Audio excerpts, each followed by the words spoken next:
Glaucio Coraiola é apóstolo da Rede Apostólica Servo da Orelha Furada.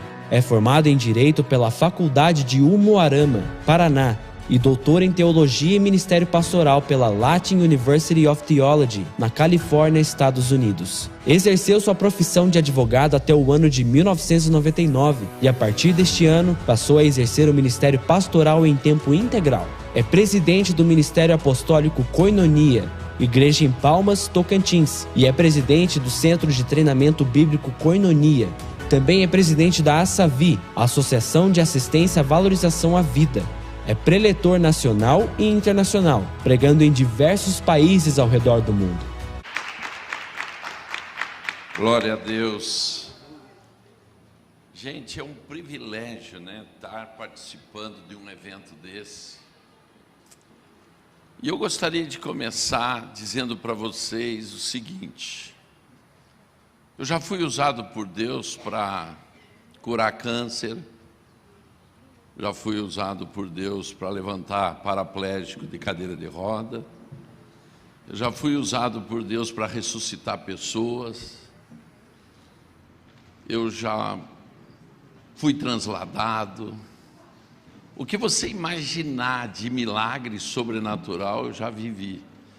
Eu só não andei ainda sobre as águas e não transformei água em vinho.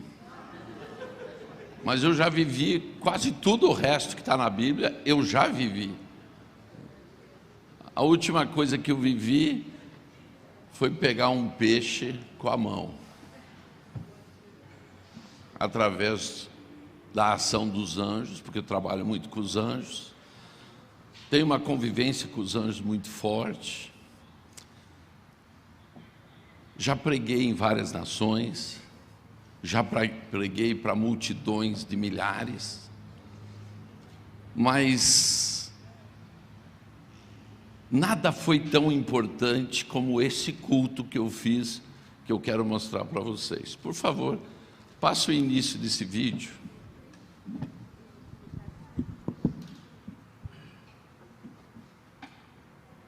Nos complace ahora invitar a la coalición brasileira a través de la vocería del señor Glaucio Luciano. Tiene usted el uso de la palabra. Senhores chefes e delegados, representantes aqui dos Estados-membros, me permitam cumprimentar Maurício Hans, que está na mesa, nosso representante brasileiro na Secretaria de Acesso e Direitos da Igualdade, o nosso representante do Brasil aqui na OEA, todos os senhores e senhoras trabalhadores, senhores e senhoras do setor privado e demais atores sociais. Gostaria de usar este momento para falar de desenvolvimento, de projetos, de planos para o desenvolvimento das Américas.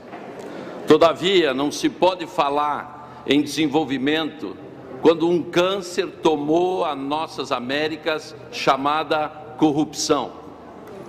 E eu quero usar esta palavra representando a nação brasileira e pedir perdão a todas as nações das Américas pela corrupção que saiu do Brasil e tomou de assalto a todas as Américas, e os países estão sendo contaminados. Em nome do Brasil, eu quero pedir perdão para vocês, mas tenho certeza, a nação brasileira tem reagido a isso, temos mais de 100 pessoas presas. Vocês notaram que esse pronunciamento foi em Washington, na sede da OEA, e vocês viram que eu tratei este pronunciamento como um culto. Por quê? Estava sendo discutido duas matérias que iam ser aprovadas, que era a liberação do aborto e a liberação da ideologia de gênero. E eu não estava ali como advogado que sou, nem como político que fui, mas eu estava ali como igreja. Por isso que para mim é um culto isso daqui. No final desse pronunciamento, o embaixador do Uruguai chegou para mim e disse: de todos os 25 discursos que eu ouvi, o seu mexeu comigo. Ele era um dos proponentes do aborto e da ideologia. Por que a igreja não age nessas esferas? Porque a nossa origem está toda errada. Eu vejo na Bíblia 3 atos que são importantíssimos. O primeiro e mais importante de tudo, a cruz. O segundo, que foi o estabelecimento da constituição do reino no discurso de Jesus no Monte das Oliveiras. Ali ele estabelece o que é o reino de Deus. Mas tem um lugar que eu gosto de ir em Israel, que é em Cesareia de Filipe. E em Cesareia de Filipe, o Senhor diz o porquê que ele estava ali. E ele diz: a eclésia. Eu acho que o erro da igreja é este. Ele é muito igreja e pouco eclésia. Nós somos muito igreja e pouco eclésia. Agora é interessante que Jesus fala de eclésia para os discípulos e nenhum pergunta para ele o que é isto. Porque ele não falou igreja, ele falou eclésia, porque todos eles conheciam. Porque eclésia, gente, era conhecido naquele tempo, porque era a organização do Império Romano que estabelecia uma cidade colonizada. Na verdade, era uma equipe de governo. Não tinha nada a ver com igreja. Então, a primeira coisa que nós vemos em Cesareia de Filipe lhe dizendo: vocês são eclésia, vocês são a minha equipe de governo. Porque eu não vim estabelecer uma denominação, eu não vim estabelecer uma igreja, eu não vim estabelecer nada religioso, eu vim estabelecer governo, porque eu vim estabelecer um reinado. E é isso que ainda nós não caímos na real. A igreja não é um organismo religioso, o Estado quer dizer que somos religiosos, mas nós somos governo. Não, mas a gente não quer ser a eclésia, gente. A gente quer ser a noiva. Não é romântico ser a noiva? Eu sou a noiva de Cristo. Pega a tua Bíblia e me mostra onde está escrito que você é a noiva. Mas eu pego e te digo que a Bíblia diz que você é o corpo de Cristo. Porque a igreja gosta de romantizar as coisas. E com essa história de noiva, nós afeminamos a igreja. Entendeu? Um marmanjão dizendo: eu sou a noiva de Cristo. Quando na verdade a Bíblia diz quem é a noiva. E nós queremos pegar o lugar, porque nós queremos ser amante. Quando na verdade nós somos o noivo. Se temos uma cabeça que é Cristo, quem que é noivo? O corpo faz parte do noivo. A noiva está esperando uma aliança. O corpo está aliançado. O poder que está na cabeça, a unção que está na cabeça, a autoridade que está na cabeça está sobre o corpo. Por isso que eu posso levantar a mão em uma cidade e dizer: principado, pega tudo que te pertence e ó, rua. Não, mas eu sou a noiva. Eu ainda estou esperando o noivo, porque ainda não sou aliança. O Senhor Jesus estabeleceu 3 coisas que ele não foi inspiração divina, ele pegou de Roma. O convento, por exemplo. Vocês sabem o que é o convento? Sabem? Sabe o que é um convento? O convento, você acha que é uma coisa que não é. O convento era um princípio romano que dizia: aonde 2 romanos estiverem reunidos, o imperador está presente. Jesus pegou isso e diz: aonde 2 estiverem reunidos em meu nome, eu estarei com vocês. Isso significa o quê? Demonstração de poder, de autoridade. Então o que está faltando para a igreja é ser mais Jesus. Terceira coisa, ele diz: vocês são meus apóstolos. Apóstolo nunca foi cargo religioso. Apóstolo foi usado pelos fenícios para liderar as esquadras, e depois o apóstolo foi usado pelos romanos para liderar as esquadras de conquista. O que é um apóstolo? É um elemento de governo, de liderança. Não, mas eu sou apóstolo da igreja tal. Não, você é apóstolo da nação brasileira. Uma das coisas que me marcou, que no dia da minha consagração, o ginásio de Recife lotado, o Geraldão, e o apóstolo Sinomar pega o microfone e disse: gente, consagraremos agora mais um apóstolo da nação brasileira. Eu nunca fui consagrado para ser apóstolo de igreja. Eu fui consagrado para ser um apóstolo de nação. Eu dividi minha palavra em duas partes. A primeira para acordar a igreja e dizer que a igreja não é uma entidade religiosa, é uma entidade de governo, protagonista. Diga para o teu irmão: não existe vítima espiritual, nós somos protagonistas. Sabe por que nós estamos debaixo deste domínio de opressão? Porque nós somos os primeiros a trazer à existência o espírito do anticristo. O espírito do anticristo, ele só se movimenta porque a igreja traz à existência o domínio dele.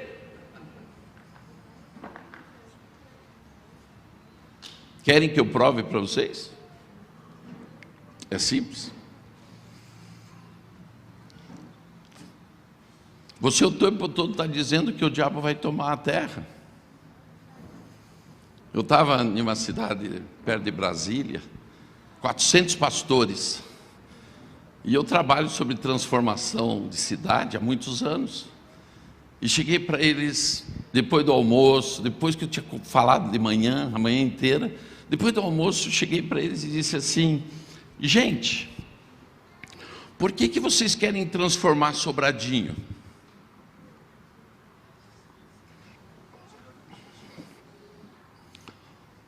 Se logo após transformar, vocês querem entregar para o diabo. E dizem que o diabo vai dominar tudo. Diga para o teu irmão: meu irmão, enquanto não mudar a tua escatologia, que tem uma origem católica lá dos jesuítas, não tem como transformar nações, porque você já está dizendo que vai entregar para o inimigo. Quem está trazendo à existência o domínio de Satanás? A igreja. É a única que acredita que Satanás vai voltar. Diga para o teu irmão assim: só existe uma possibilidade de Satanás dominar outra vez o mundo: se o último Adão pecar. Tem possibilidade do último Adão pecar? Jesus vai pecar? Então sabe quando que o diabo vai dominar a terra? Nunca.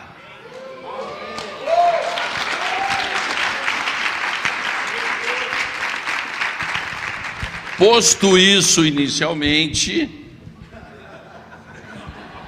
posicionando a igreja não como um órgão religioso, mas como uma entidade de governo, vamos lá. Primeira coisa, eu gostaria de responder politicamente a 3 perguntas básicas para exercermos domínio. Não tem como crer no que nós estamos ouvindo aqui se você não crer na doutrina do domínio. E a doutrina do domínio o que é? Crescei, multiplicai e dominai a terra. Isso é voltar no original. Não, mas nós queremos que Jesus volte logo. Não adianta. Como vamos suportar tudo isso? Meu Deus, Jesus tem que voltar. Eu quero falar para vocês que em Atos 3:21 diz que o céu está retendo ele até que tudo seja transformado. E quem vai transformar? Quem? A eclésia, que é você. Então eu quero responder a 3 perguntas chaves para a transformação de nações. E as perguntas são simples: o que, por quê e aonde? Certo? Pode me perguntar o quê? A resposta é simples. Está em Mateus 28, 18 e 20. O quê? Somos chamados para discipular nações inteiras e não apenas indivíduos. Mas apóstolo Lara, o problema é que faz 2000 anos que a igreja é treinada e preparada para ir para o céu. Gente, nós estamos indo para o céu.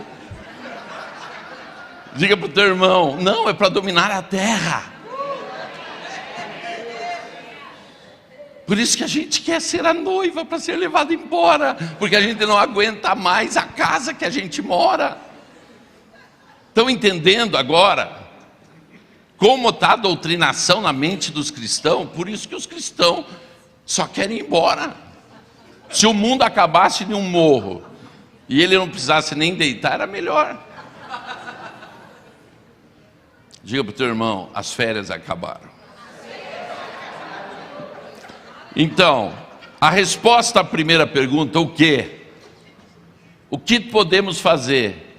Discipular nações. Certo? Segunda pergunta. Estão comigo? O que? Já respondi. Por quê? Em 1 João, capítulo 3, verso 8, parte B, está a resposta. A transformação deve ser tangível e o principal indicador social é a eliminação da pobreza sistêmica. Tararara.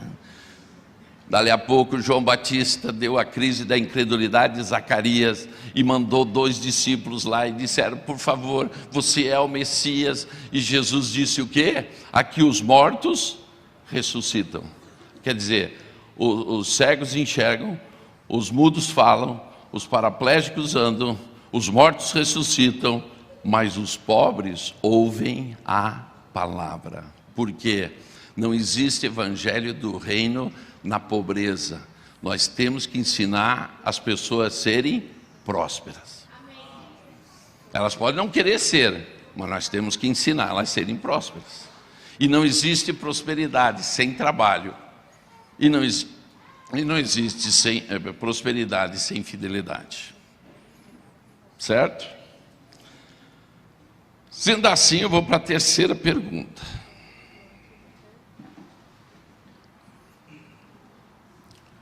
O mercado tem que ser dominado. Eu vou falar de Paulo. Paulo é a coluna da igreja em muitas coisas. É a maior coluna da igreja hoje. Ele vai para Atenas e ele faz um discurso lindo, maravilhoso, filosófico. Os atenienses estavam quase chegando ao orgasmo. E dali a pouco ele chega em um ponto e diz, e Jesus morreu e ressuscitou. Diga para o teu irmão, não tem como a gente fugir disso. Não tem como andar em um reino que é sobrenatural sem sobrenatural. Isto não é religião, isto é a natureza do salvo. O salvo, ele já está no sobrenatural, porque ele é um ser espiritual. Mas não, ele quis ser filosófico para vencer os atenienses na cabeça, na mente. E quando ele disse, Jesus morreu e ressuscitou, opa, pode parar de falar. Daí Paulo vai para Corintos. E ele vai para que lugar? Ele foi para a igreja? Foi para o mercado, fazer tendas. E gozado que lá, como sacerdote de mercado, os milagres continuavam. Só que ele compreendeu que o mais importante não era ter o domínio espiritual e o domínio da igreja, mas o mercado tinha que ser dominado. Por isso que ele vai para Éfeso e traz um avivamento para a cidade. Esta é a conduta que Paulo aprendeu com o Senhor na caminhada. Se você quer transformar a tua cidade, você vai ter que sair do discurso filosófico e religioso para a ação prática de mudança de comportamento para os princípios do reino. Eu podia falar muito para vocês do que nós fizemos em Palmas, mas isso é para quando a gente fala de transformação, eu me aprofundo mais. Hoje eu estou dando só princípios. Então, o que é o mercado? O mercado é o comércio e a gente acha que só parou aí. Não, é a educação e o governo. Diga para o teu irmão, meu irmão, se prepare para atuar no comércio, na educação e no governo. O mercado, que é o coração da nação, vocês viram uma presidente ser tirada do poder, não foi por outro motivo, foi por causa da ação do mercado. O poder é exercido pelo mercado. Se a igreja não entrar no mercado e valorizar os membros da igreja, que são sacerdotes de negócios ou sacerdotes de mercado, e quiser continuar só com os sacerdotes eclesiásticos, sabe aonde que nós vamos parar? Como estamos hoje dentro de quatro paredes. Porque a gente só valoriza um sacerdote eclesiástico. E os sacerdotes de mercado, e o médico, e o dentista, e o comerciante, a profissão deles é a igreja deles, a mesa de trabalho deles é o púlpito deles. Eu, como advogado, ganhava mais gente para Jesus do que como apóstolo.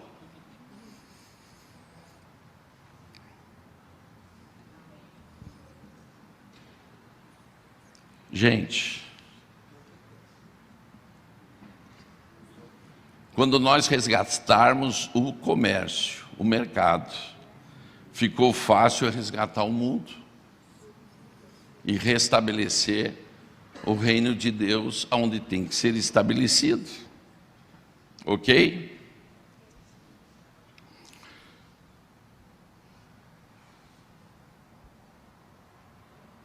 Eu queria agora ir para o modelo.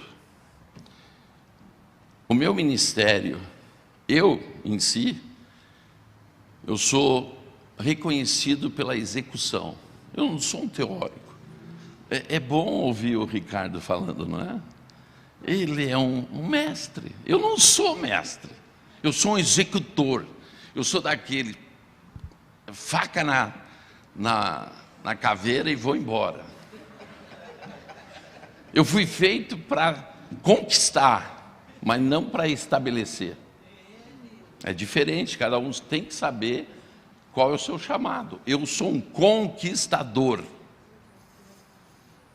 Então, para mim, a parte prática é que falta muito na igreja. Todo mundo tem teoria. Mas e o que eu vou fazer? Como que eu vou estabelecer 5 ministérios numa igreja? Todo mundo quer viver nos 5 ministérios, mas como estabelecer? Como conseguir manter os profetas? Gente, profeta nasceu para viver sozinho em cima do monte. Ele não pode conviver com os outros.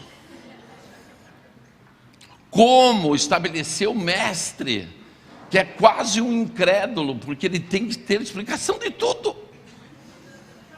Se eu disser que eu pesquei um peixe com a mão, ele quer saber por quê, como? Qual foi o doutrinador que eu encontrei a teoria? Gente, o pastor, gente, ele é um amor com as ovelhas. Vocês não são culpados, é o diabo que é culpado. Nunca ninguém é culpado. Mas daí vem os apóstolos, que são quase uns ogros. Porque apóstolo é quase um ogro. Ele diz assim: toma uma atitude, já com o pé no pescoço da ovelha. Como manter 5 ministérios dentro de uma igreja? Nós temos que ter a prática disso. Como aconselhar os governadores, sendo um Daniel? Eu quero ser bem simples nisso. Eu quero me basear única e exclusivamente no ministério de Jesus. Ele atuou em 4 esferas o tempo todo: na material, na motivacional, na relacional e na espiritual. Ele se movia o tempo todo nos 4 movimentos. Como? No material, anunciando as boas novas para os pobres, tirando pobres da pobreza. Na motivacional, com a cura dos quebrantados. Qual era a motivação dele? Tirar as pessoas das prisões. No relacional, libertar os cativos. E no espiritual, dando vista aos cegos. Então você vai me perguntar: como eu, como igreja, posso atuar como governo? É simples, está aqui o modelo. Veja o que Jesus fez, e é o que você tem que fazer. Jesus, ele não falava de um governo natural, ele falava de um reino. E quando ele falou de reino, ele não influenciou uma nação, ele mudou o mundo. É isso que vocês têm que pôr na cabeça. Jesus mudou o mundo. Nós estamos querendo devolver para o diabo uma coisa que Jesus conquistou. Nós damos mais importância para o diabo, que foi vencido, do que Jesus, que conquistou. Então, como que eu vou poder estabelecer isto que estamos falando em governo? Simplesmente resumindo o ministério de Jesus. Ele vai para Jericó e ele vê um cara pendurado de uma árvore, sem saber que o cara pendurado na árvore era um dos homens mais influentes daquela cidade. E ele fala o que todo mundo não esperava: hoje eu vou comer na tua casa. Muito parecido com o apóstolo Lara falou. O crente tem que deixar de ser um pouco kadosh, porque tudo é santo, santo, santo, mas vive pecando. Santo, santo, santo e vive pecando. E quer ser tão separado que se separa de quem realmente Deus quer alcançar. E Jesus não. Jesus vai na casa de um ladrão corrupto. Em um jantar, ele transforma a vida daquele homem, a ponto do homem dizer: a quem eu roubei, eu devolverei 4 vezes mais. Jesus está ensinando restituição. Ao mesmo tempo, você vê um Jesus chegar para uma prostituta e não apontar o pecado dela. Apontar o pecado de quem? Dos outros. Se você que se acha tão bom, pode jogar uma pedra, pode jogar. Estão vendo o ministério de Jesus? Mas ao mesmo tempo ele chegava para Pedro e diz: Pedro, pega um peixe e paga o imposto. Vocês querem faculdade, vocês querem cemitério, quer dizer seminário, vocês querem o que mais para ensinar a igreja? Nós não precisamos muita coisa para ensinar a igreja, nós só estamos precisando seguir um exemplo. A forma e a forma se chama Jesus. Repita comigo: a forma e a forma é Jesus. Acabou.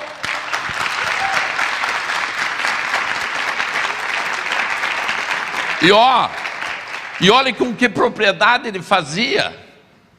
Chamava os fariseus de tudo. Por quê? Porque ele era fariseu, tinha autoridade para falar. Ai, eu estou apaixonado por Jesus, eu sou apaixonado pelo Espírito Santo. Eu queria ver você vendo Jesus chicoteando os bois e as ovelhas, dando pontapé nas mesas dos trocadores. Sabe o que ele estava fazendo ali? Nos ensinando que carnalidade se trata no chicote. Falsos valores se troca-se no pontapé, mas as pombas a gente cura a alma das pessoas. Eu gosto de falar disso porque todo mundo fala: Jesus é amor. Eu queria ver você repetir isso, vendo ele fazendo essa cena. Os discípulos quase endemoniaram, vendo Jesus fazendo aquilo. Eles não estavam acreditando. Como pode? É porque vocês têm que compreender que romano se trata como romanos, judeu como judeu e grego como grego. Quando a igreja tem que ir para a justiça, ela tem que ir para a justiça. Quando a igreja tem que denunciar um abuso sexual, tem que ser na cadeia, na prisão. Nós temos que ser o que somos em todas as situações. Como que nós pastores podemos admitir uma mulher sendo abusada e não tomar uma providência?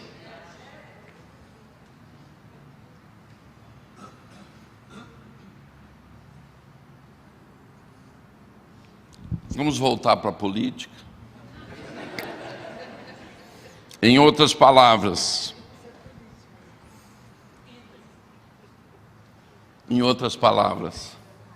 está na hora da igreja sair das quatro paredes. Em 2019, o Senhor me usou para falar uma profecia. Está no YouTube, você pode assistir. Farei o juízo do incenso.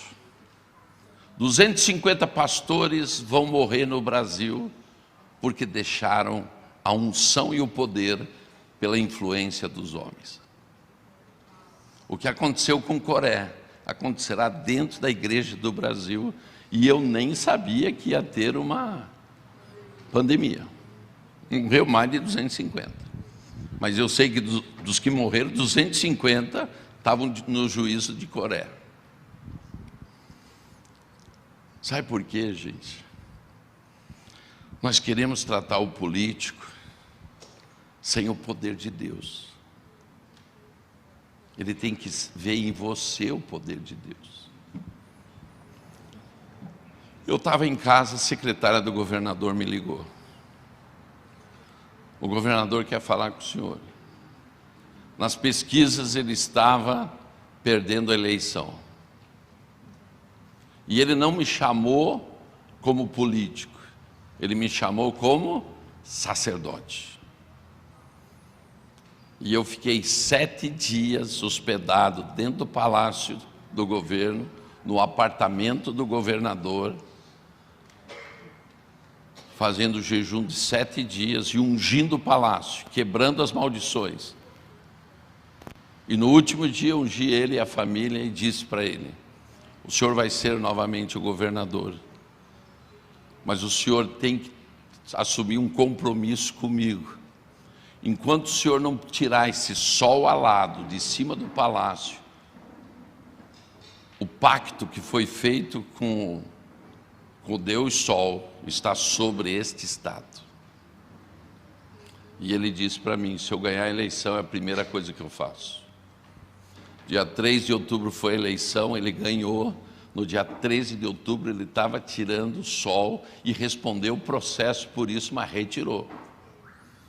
Por quê? Porque o Daniel que vocês verem na Bíblia, somos nós nesta geração. Os políticos eles estão perdidos porque eles não têm um referencial espiritual que possam ouvir. Porque os pastores, a maioria, chegam perto deles só para pedir. Mas nós temos o que dar. Daí eu estava num voo das águias, é uma conferência que nós fazemos profética. A mãe do governador chega para mim e diz assim: eu posso dar um testemunho? Eu digo: pode. Ela disse: vocês sabem que o ex-governador contratou os feiticeiros de Codó para matar o meu filho.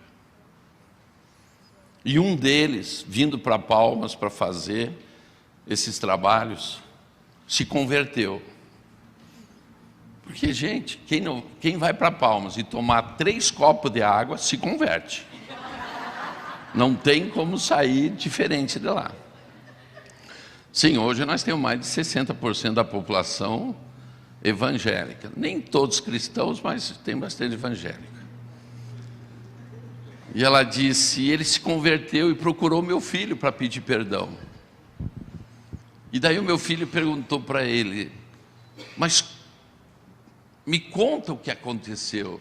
Ele disse: todas as vezes que nós nos reuníamos para pedir para os Exu virem nos ajudar, eles diziam que não podiam nem chegar perto. Ela falando isso publicamente, na conferência. E ele disse: mas por quê? Eles diziam para nós o seguinte: tem 2 homens nesta cidade que quando oram nós não podemos fazer nada. Um é o apóstolo Bené e o outro é o apóstolo Coraiola. Enquanto você não for conhecido entre os Exus e do inferno, é porque você não virou um protagonista. Eles têm que começar a te respeitar, porque é assim que você influencia o mundo, pelo nível espiritual que você vive. Nesse discurso não foi aprovado o aborto, não foi aprovada a ideologia de gênero. Eu preguei para 35 nações ao mesmo tempo, em 4 línguas diferentes. Eu pergunto para vocês, qual culto eu fiz na minha igreja ou pela internet que eu salvei tantas vidas, como foi nesse discurso aqui? Quantas pessoas deixaram de ser abortadas legalmente? Sabe quantas vezes eu falei de Jesus? Sabe quantas vezes eu falei da Bíblia? Eu tinha 5 minutos e não falei nenhuma vez. Mas tudo que eu falei, estava em cima de princípios do reino. Comecei pedindo perdão às nações. Daí eu falei o que o aborto provoca, não nos abortados, mas na segunda geração pós-aborto, daqueles filhos que são gerados no túmulo dos seus próprios irmãos. E falei o que era a ideologia de gênero, que simplesmente vai acabar com as nações. e principalmente com o desenvolvimento das nações. E disse: homem com homem não gera criança, e as nações vão acabar se vocês estabelecerem a ideologia de gênero. Então, meus amados, a igreja tem que deixar de ser religiosa e começar a ser espiritual. E quando nós somos espirituais, nós influenciamos os governos. Um dia antes da eleição, Deus falou comigo: vai lá e unja candidato tal. Eu disse: Senhor, ela vai perder a eleição. Você não assistiu às pesquisas da Globo? Ela vai perder. Vai lá e unge ela prefeita. E eu fui, né? Depois que ela ficou de joelho, eu ungi, orei com ela, que eu fui sair da casa dela, disse: meu Deus, o que eu fiz? E se essa mulher perder amanhã? Deus disse: você é incrédulo mesmo, né? Ela ganhou com 2.900 votos. E quando ela assumiu o palanque, ela disse: vocês sabem por que eu ganhei essa eleição? Porque Deus entregou essa cidade na minha mão. 4 anos ela governou com os pastores. Nós fazíamos parte de todos os conselhos municipais. Ela nos trazia a agenda da cidade para a gente orar, para a gente discutir com ela. Nós vivemos 4 anos no céu.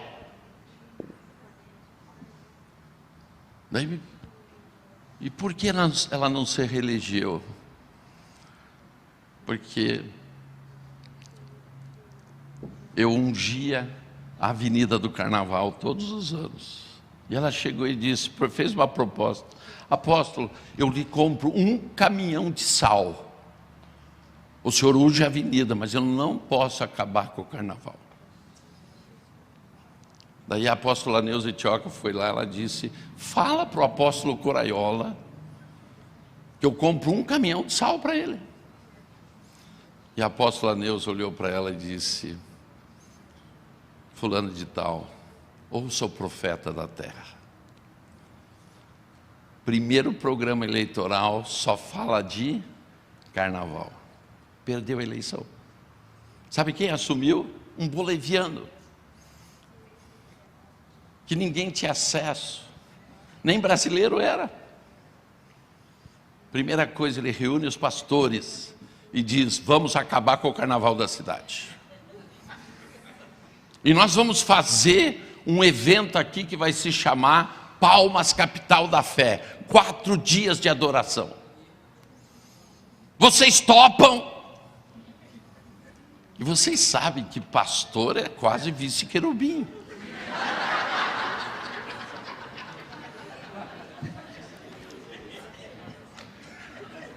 E a grande maioria dos pastores falaram não. Sabe por quê? Porque a visão que temos de igreja é a minha igreja. Não é a minha nação, não é a minha cidade. O que está precisando mudar na mente do clero é isto aqui, ó, na mente. Eu não sou pastor de uma igreja, eu sou representante e embaixador do reino.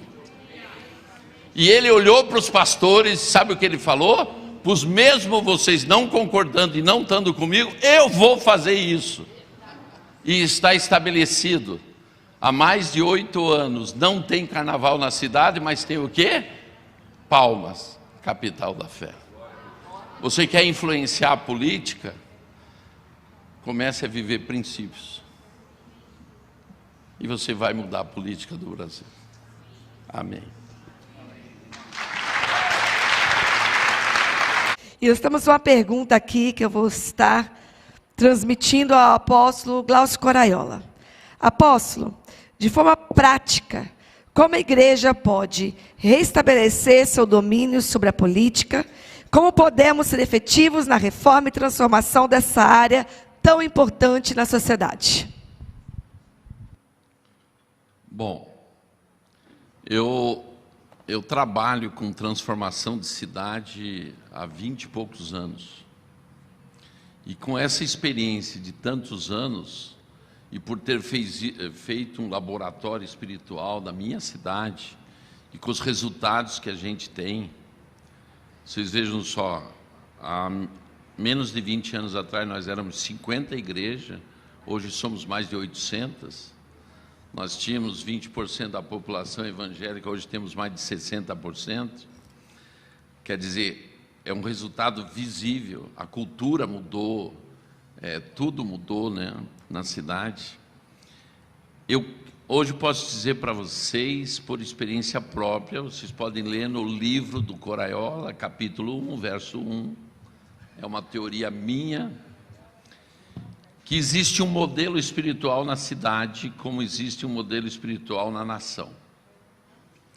Da mesma forma que o Senhor governa tudo, com 24 tronos de 24 anciões, eu creio, nunca ouvi de ninguém, estou passando pela primeira vez para você. Eu creio que existem 24 homens fortes em uma cidade, a quem o Senhor entregou a autoridade. E estes 24 teriam que andar em unidade. Unidade não é unanimidade.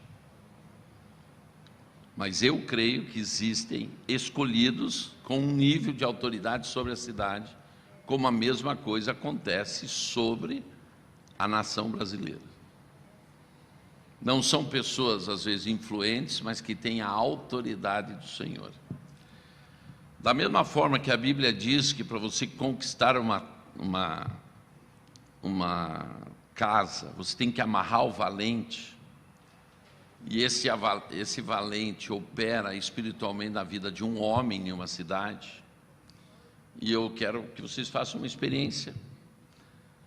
Vão no cemitério das suas cidades, no mais antigo, e podem ver que no lado da cruz ou tem um copo de água, ou tem uma garrafa de água.